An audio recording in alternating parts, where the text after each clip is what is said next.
I would like to make a special request to those who haven't subscribed to our YouTube channel yet. Please do subscribe now.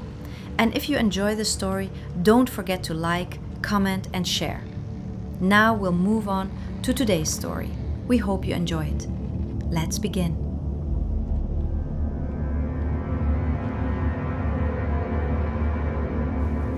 This incident happened to someone whose real name I'm withholding for privacy reasons. Let's call him Khokon. And his friend's name is Zakir. It took place in the early 1990s during the month of July in a remote village. The storyteller had just finished primary school and was enrolled in a madrasa far from his home due to his family's financial hardship. The madrasa housed 12 students and one teacher who took care of everything, from teaching to leading prayers. However, cooking wasn't done at the madrasa. Instead, local households took turns feeding the students. On the Thursday in question, since Friday was a holiday, the students whose homes were nearby left for the weekend, leaving only Khokon and Zakir at the madrasa.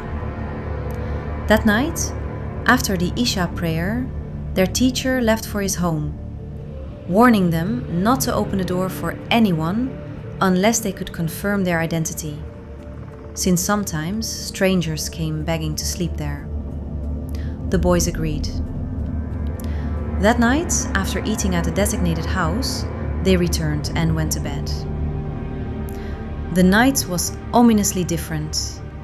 Clouds thundered loudly, and the sky glowed a strange red. As they walked back to the madrasa, visibility was surprisingly clear, even without a flashlight, despite the area having no electricity. They didn't need the torchlights on their way back, as everything was clearly visible despite the village having no electricity. After returning to the madrasa, they couldn't find any candles and the torch ran on batteries, so they tried to conserve its charge, knowing they'd need to buy more later. They shut everything down and lay down, chatting until they eventually drifted off to sleep. At some unknown hour of the night, there was a loud knock at the door, followed by someone shouting, "Khokon, open the gate!" The voice startled him. It sounded exactly like their teacher, the Maulana who taught at the madrasa. Khokon got up, while Zakir, his friend, remained asleep. Zakir had a habit. Once asleep, he was very hard to wake. Khokon opened the metal door, and under the flickering light from lightning in the sky, he could clearly make out that it was indeed their teacher. The man said, "Come on, there's a wedding invitation. Let's go eat." When asked about Zakir, he said, "He's sleeping? Wake him up." At the teacher's harsh tone, Khokon quickly got ready and woke Zakir, saying, "Get up, there's a wedding feast. The teacher is here." The teacher called out loudly again, "Get up, Zakir, we're going to eat." Zakir, though still half asleep, stood up out of fear. Everyone was afraid of the teacher. They both followed him. After locking the madrasa door behind them, they walked ahead with the teacher, who pointed to a van nearby and told them to get on. The teacher had already gotten in, and Khokon was about to follow when he noticed Zakir, still drowsy and unsteady, not climbing into the van. The teacher scolded him harshly. "Hofli, why are you acting foolish?" Khokon said that what struck him most was the foul, unbearable smell coming from the teacher's body. When the teacher spoke, an even more intense, rotten, nauseating odor came from his mouth, so bad it made Khokon feel like vomiting. As Zakir tried to get into the van, the teacher suddenly said, "Leave Zakir at the madrasa. He doesn't need to come. You come with me." So Khokon locked Zakir inside and joined the teacher in the van. But again, that awful smell filled the air. This was strange because the teacher always wore perfumed oils and was known for being neat and fragrant. How could such a man smell so rotten, especially when attending a wedding? But Khokon didn't dare ask any questions. Everyone feared the teacher. If anyone spoke out of turn, there was always the risk of being beaten, so Khokon stayed quiet. They drove for about 30 to 45 minutes, though he had no idea what time it was. He had a torchlight with him, and eventually they reached an old cremation ground, one that was infamous for having seen the last rites of hundreds of thousands of people. The van stopped there. The teacher suddenly said, "Wait here, I'm bringing a dead body. Once I do, you'll need to recite some prayers. You'll be paid 500 taka." At that time, 500 taka was like 50 lach to Khokon's poor family. It could feed them for 2 months. No matter what, Khokon had to obey. The teacher took the van and left. Khokon stood alone, surrounded by a dense forest on one side, a cremation ground on another, and rice fields behind him. The sky above was blood red and filled with dark clouds. Khokon said he had never stood alone in one spot for so long in the village. After a while, the teacher returned with a body in the van. The driver walked away on foot. The body was inside a sack, and blood was seeping out of it. When the teacher laid it down, he was drenched in sweat, as if he had just come out of a shower, completely soaked and exhausted. Then the teacher said, "Start reciting Surah Yasin." The boy thought to himself, "How can I recite Surah Yasin? I can't even properly read basic Arabic." He had only been at the madrasa for 2 or 3 months and was still learning the basics. He remembered that very morning he had made a mistake while reading, and the teacher had beaten him badly with a cane. The teacher knows I can't read Surah Yasin properly, so why is he asking me to do this? Then the teacher said the body needed to be buried, and he opened the sack to show him the corpse. The head was intact, everything looked normal, except for one horrifying detail.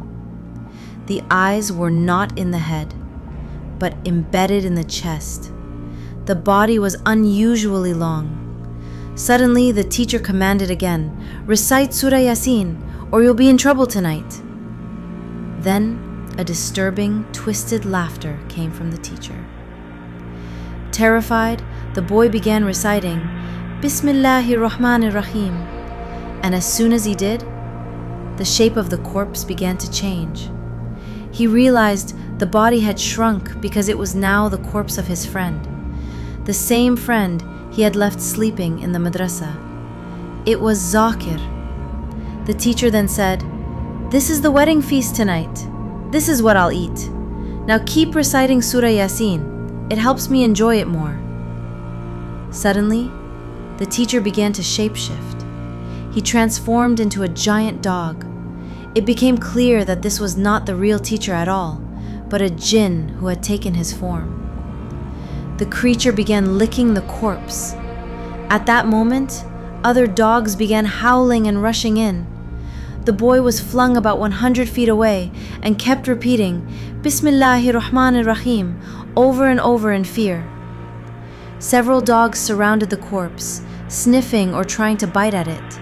It was hard to see clearly from a distance. Suddenly, one of the dogs ran at him and bit his leg. In panic, he kept reciting verses while running forward until he found a temple. He rushed inside, but the dogs didn't stop. They followed him in. Desperate to survive, he climbed up onto the temple idol. After entering the temple, he climbed up onto the temple idol as the dogs chased him and gathered around, barking and snarling at his feet. Suddenly, the head of the idol broke off and he fell with it. He lost consciousness. He later told me that after that fall, he blacked out completely and remembered nothing. When he woke up, he couldn't move his arms or legs properly. His entire body was covered in injuries. His mother was holding him, crying. He asked her, "How did you find me? Where did you come from?" He told her, "I can't even explain to you what I went through last night. What happened to Zakir?" His mother, through tears, said, "Zakir is dead, my son." He asked, "But how did you even hear about me?" She explained that someone had informed them and brought the message. Zakir's dead body had been found near the madrasa, and he was found unconscious near a cremation ground. When he asked how that happened, she said a group of people had gone to the cremation ground at night to burn a corpse and found him lying there. They brought him back and made a public announcement through loudspeakers.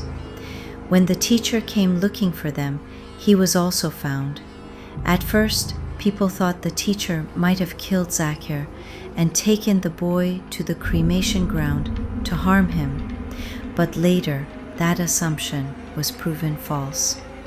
The truth was that it had all been caused by a jinn, something supernatural. As many of you know, jinns can shapeshift. This jinn had taken the teacher's form and targeted many of the students around that area. Thankfully, no one else was harmed afterward. But in the end, the real teacher, the one who ran the madrasa, turned out to be the actual target. He died later in a tragic road accident.